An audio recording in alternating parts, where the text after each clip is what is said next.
Ну чё, как тебе сегодняшнее мероприятие ДЦ Азия Пацифик Это же браслет, блядь, стрёмно одевать. Почему? Ну смотри, Азия Пацифик Прим-ринг Гран-при. Не знаю, будет слышно что-то или нет. В общем, вот это техпарк. Здесь не так много участников. По моим данным, 13 человек заявлено. Возможно, будет только 11.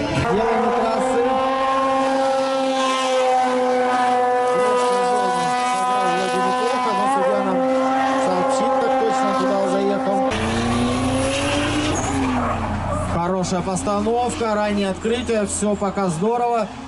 Здесь немножечко сбросил газ и еле-еле зацепил внешнюю клиппинг-зону. Здесь неплохо. Хорошая дорога, без полиции. Отличная перекладка была. Тут очень неплохо заезжает в клиппинг-зону внешнюю и финишный клип, он самый легкий, его в принципе все Короче, началась сквала, это уже второй проезд. Первая ехала Рекса. Оба, пошел, вот он. На Д1 приехал, Коршун ручниковый. Давай, давай, давай. Сейчас дай коррекцию. Пацаны решили дрифт-кары взять покататься. Мы сейчас пойдем опять смотреть на дрифт. Сейчас будут парные заезды, будут ездить каждый с каждым, потому что 11 участников всего. Так, тут возле бокса стоит Чайзер 90-й, бывший Максима Седых. Я когда начинал ездить, катался с этим Чайзером парно. Тут чей-то Лаур 33-й, задранный. Видимо, какие-то запчасти с него взяли для сегодняшних машин, а возможно и нет. По левой стороне стоят две Сильвии пятнашечки, красивенькие. Это две тачки Седыхов. Ну что, ты дал, Влад, нормально? Да. Рэпов. Сколько стоит? 400 рублей 5 минут. Нормально. Да попробуй микса. Игорёха, ты что, на улицу не поехал? Я там подснимал, стоял. Да, я там на камеру дрифтил. Да. Влада корректировок там было. Вот так. А что, она не едет, не волокет? В смысле, на ней руль там в курсе очень резко. Маленький? А руль, получается, у него поворот вот столько. Дальше потом ты выращиваешь, он просто назад едет. Он там на 360. Короче, по чуть-чуть надо. Роторный мотор, суперчарджер даже прикручен, но мощности все равно не так много, как под номером 6. Неоднократный победитель стритового чемпионата DSL, который раньше существовал на картодроме Змеинка, Виталий Крылов, город Владивосток. У Виталия, как всегда, огромная поддержка. Павел Болотов, город Владивосток. Кстати, хорошие сегодня проезды показывал и, по-моему, 4-е место, если не ошибаюсь, в квалификации. Попытался оторваться, но Олег, вот какой подъезд, а! Опаньки! Опаньки!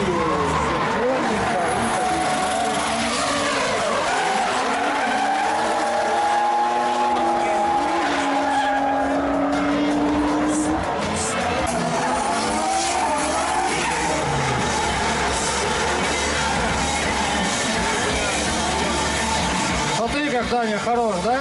Отработал. А сейчас Воронин, конечно, класс. Красава. Здесь было. О, хорош, смотри.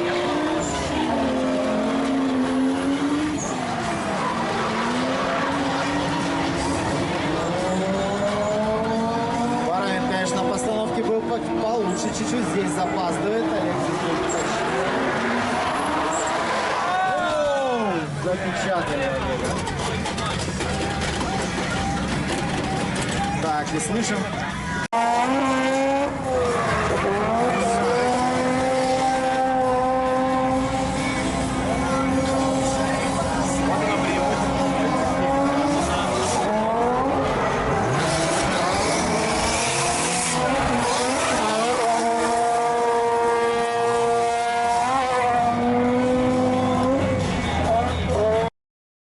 Сейчас будем кататься на картинге. 10 минут, еще 200 рублей.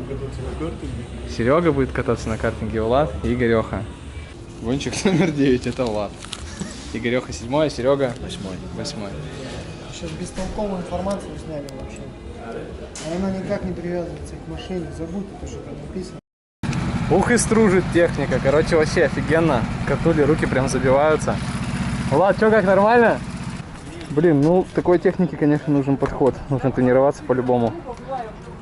Без тренировок время круга будет плохое. Сейчас, кстати, узнаем, какое у меня время круга у Сереги, у Влада и у Игоря. Игорь вообще быстрее всех куда-то улетел, хрен пойми. Первый это Игореха, 42 881. Второй это кто, Влад? Да. 43 674. И третий я, 43 860. Ну, для первого раза я считаю, что неплохо. Короче, вот так вот закончился этот дрифт-день. Победителей не оглашали, но я думаю, что первое место занял пацан с Благовещенска, 16-летний, второе Передерей и третье Коваль. Может быть, Передерей первое место, а пацан с Благовещенска второе. Но хоть какие-то соревнования, потому что никаких соревнований у нас во Владе нету. Только РДС Азия и вот сейчас вот этот вот чемпионат, скажем так. Может быть, на второй этап больше людей соберется, посмотрим. Сегодня собрался на терминал поехать. Не знаю, поеду или нет. Здесь поездку приготовил Zip. И еще мне пришли такие вот пластины на туннель. Надо будет приварить, чтобы туннель не рвало. Возможно, на неделе займемся. Так, в общем, мы выдвинулись. У нас 3 машины дрифтовых. Игореха, я и Аббас. Влад на тачке не дрифтовой. У меня не работает ручник, но я думаю, я там его подтяну, должен заработать, может прогреется. Так сказать, заскочили на моечку, чтобы чуть-чуть тачку помыть.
Монтаж производят быстренько.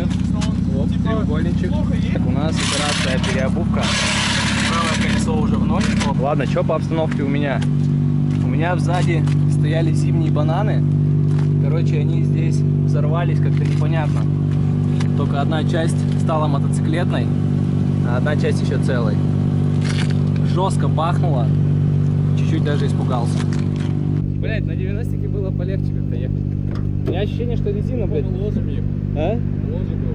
Да нет, не в этом суть. Как будто морда, понял, плывет. Не хочет чувствовать, в смысле реагировать.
Короче, катнули пару заездов, все нормально, тачка рулится, это самое главное. Завтра тренировка на Зминке, тачки целые, а это значит, что мы завтра еще поедем на тренировку.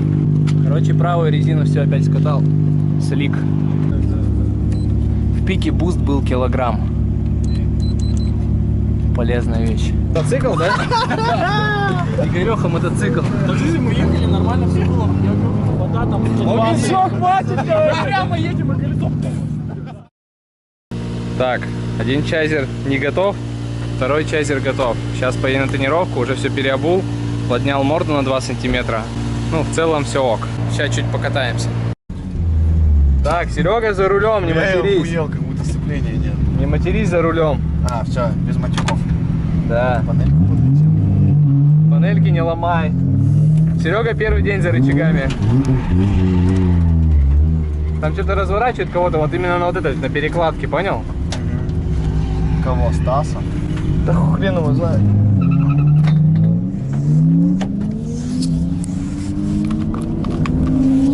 Тахометр не работает. Блядь, у меня батарейка села. Тюпаный в рот, да, тахометр не работает. Я первый. Миха и Дёка. Сейчас дадим тот раздал. У тебя памяти много? Да. Все, заебись.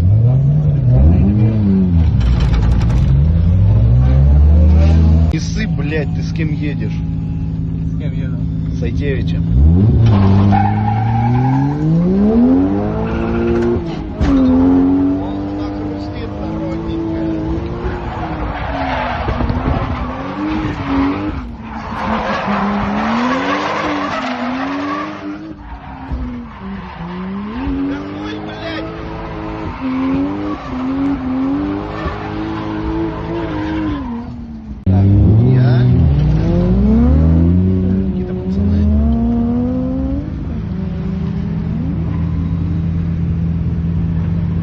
Все, Мих, давай, не подведи.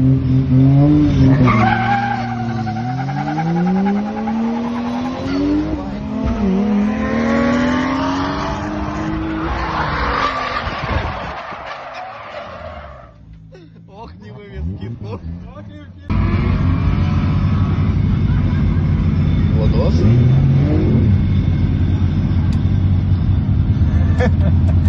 Окружили все, блядь. Леха там что-то хотел сказать. Сейчас. Он, наверное, понимает, что он первый.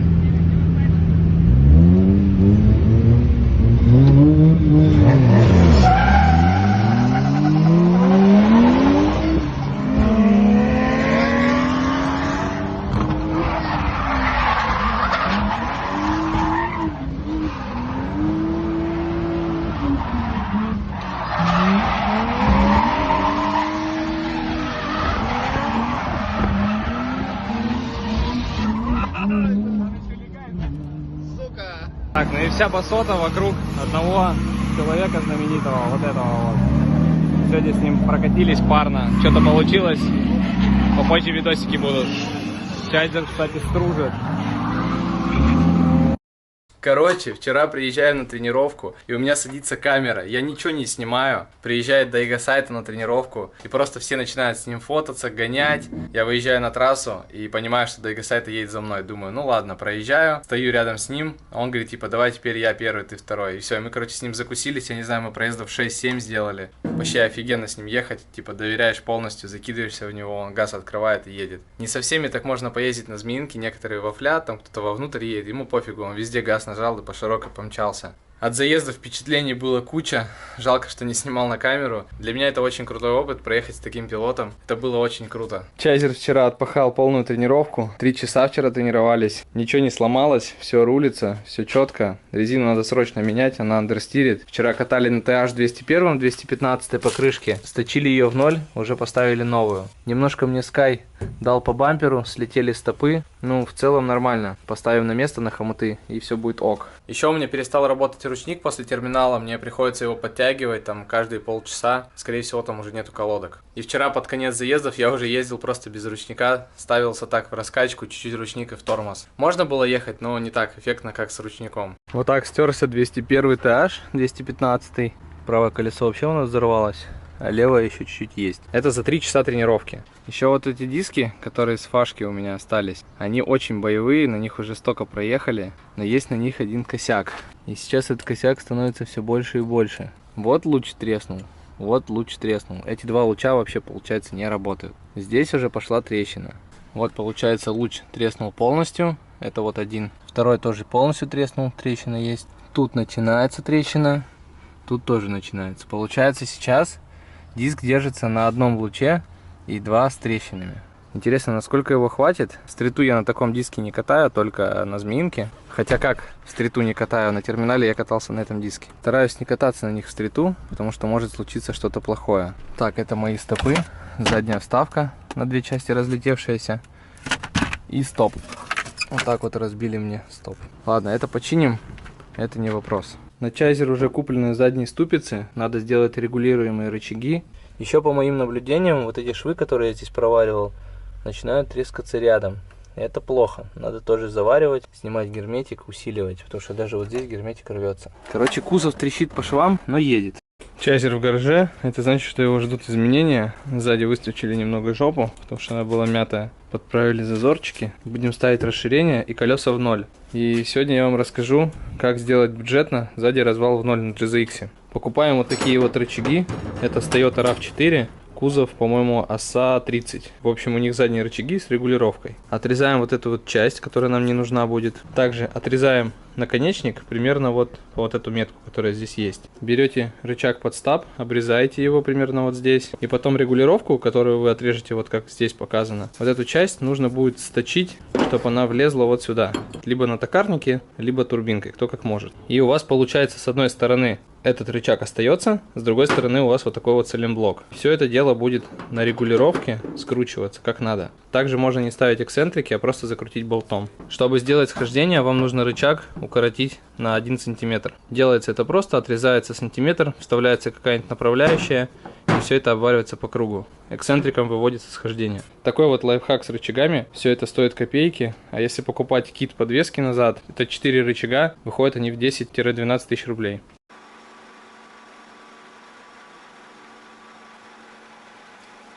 Вчера нехитрым способом, как вы видели, токарным станком сняли немножко металла. И теперь все подходит болтон. Осталось вот здесь проварить аргончиком красиво, и будет цельный рычаг. Эти рычаги, как я и говорил, укоротил на сантиметр. Чтобы их отцентровать, просто взял болт, подходящий по диаметру. Вставлю его туда. Ставлю ответную часть и проварю по кругу. В общем, снял я ступицу правую. И тут вот такая картина. Уже не было колодки, и тупо металлом тормозило. Стояли у меня турбо-тормоза.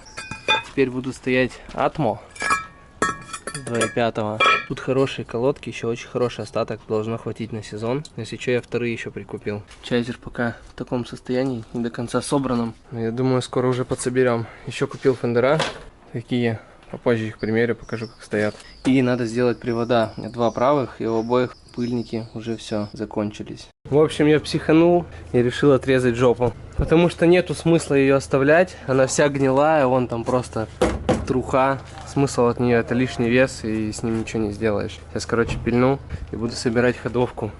Ну все, 5 минут и готово. Вырезал полностью карманы. Теперь удобно будет под редуктор домкрат подставлять. Одни плюсы. Вес минимальный, ржавчины нету. Такие вот моменты вырезали. Я не знаю, сколько это весит. Ну, все вместе, наверное, килограмм 10 точно весит. Сейчас еще бампер отрежу и поставлю. Бампер поставлен, сзади накинул 5 сантиметров проставок. Так и поеду на развал, сделаем колеса в ноль, и от этого будем смотреть, что там делать с аркой. Фендера накидывал, смотрится нормально, пойдет. Это 215 колесо, на нем узко. Возможно, 3 сантиметра проставку подкину вместо 5. Фендера уже буду после развала ставить, подгонять высоту. Тачка стала джипом, опустить ниже не могу, потому что стойка максимум вниз скручена. Еще у меня была проблема при трогании. Какая-то была вибрация. Думал, что за фигня. Сейчас, когда полез ставить тросики ручника, увидел такую вот тему. И с такой фигней я катался на терминале, разгонялся до 130, ставился, клал стрелку. Короче, вот так вот не походило. Причем это сразу было с покупки Чайзера. Я просто на это не обратил внимания. Поехал, купил новый ТЗК, написано Japan. В общем, других сейчас вариантов нету. Это быстро доступный, стоит, по-моему, 1500 рублей. Чтобы было понимание, почему я не купил контракт, потому что контрактный кардан сейчас стоит где-то 3,5–5, и у него вот в таком состоянии будет по-любому резина. Приехали с развала, накинул задний фендер, вот так он примерно будет стоять, мы его еще под дверь здесь распилим, вот эту часть тоже подпилим как-нибудь, посмотрим.